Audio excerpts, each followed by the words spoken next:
In forecast, what if analysis, next option I am having, which is data tables. For example, I want to type the tables of 1, 2, 3, 4, 5, 6. Suppose I want to write the tables of these numbers, which you can see. Let me just write these numbers here.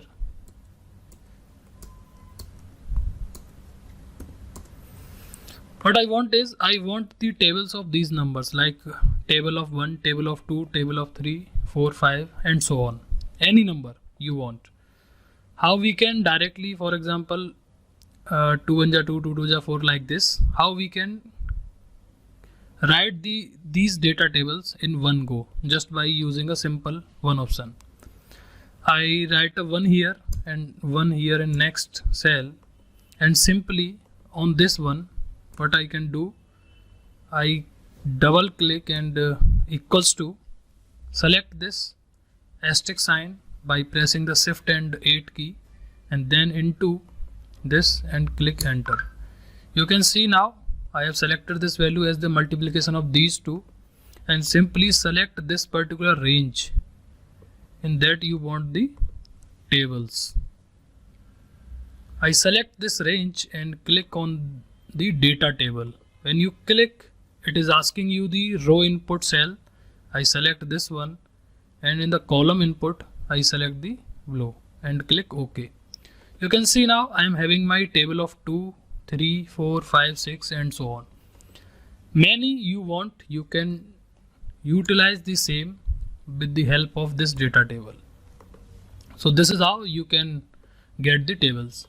Next option, in outline we are having the group and ungroup. Suppose that I want to deal with this particular range in a single go, means that at a time.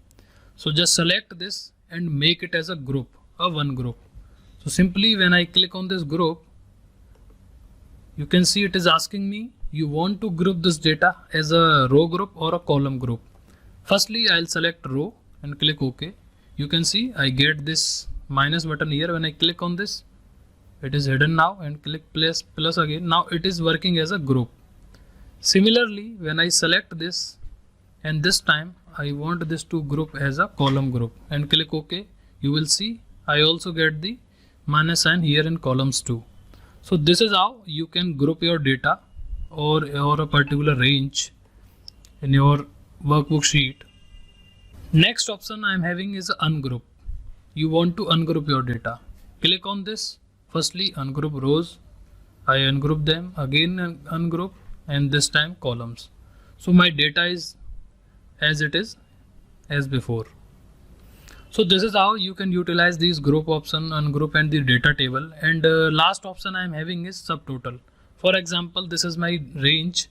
What I want is, I want to make a subtotals of these particular rows individually. So we will see this subtotal option more detail in when we will be working with the pivot tables. Here it is, when we will be dealing with the insert tab in the pivot tables, we will see these options. If you like this video and the video content, please do subscribe to our YouTube channel so that you can get all the updates, all the future videos and the courses available on this channel. Thank you.